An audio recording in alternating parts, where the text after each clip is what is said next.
Alors le dispositif, c'est à la fois l'aménagement de toute la Croix Verte, donc un projet qui est en maîtrise d'ouvrage Grand Lac, avec l'accompagnement de la commune sur les questions de stationnement. Donc c'est tout un espace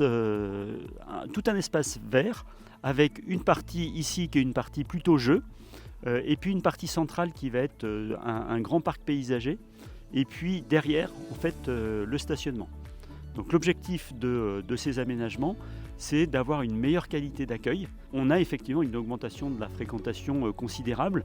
Là, ici, vous avez le camping qui a doublé sa fréquentation depuis 2019.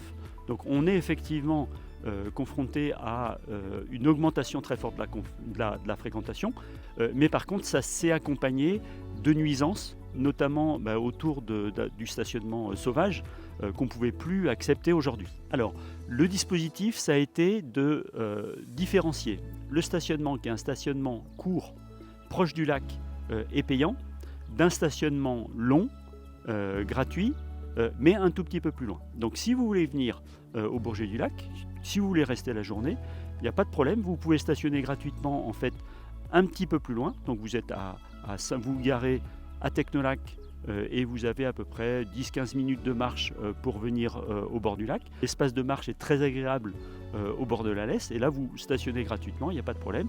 Si vous voulez vraiment vous stationner proche, eh ben, vous venez au bord du lac ici, ou vous venez sur le stationnement de la Croix Verte et à ce moment-là vous payez 1 euro par heure pour les 4 premières heures et 2 euros au-delà de la 4e heure. C'est vrai que ça fait un peu grogner d'avoir à payer le stationnement, mais je pense que beaucoup de Bourgetins sont aussi un peu excédés du stationnement illicite qu'il y a au bord du lac et on ne voudrait pas avoir un rejet de nos visiteurs parce que la population en a assez en fait d'avoir du stationnement illicite tout au bord du lac avec des véhicules qui permettent même pas aux engins de sécurité de pouvoir intervenir en cas de problème.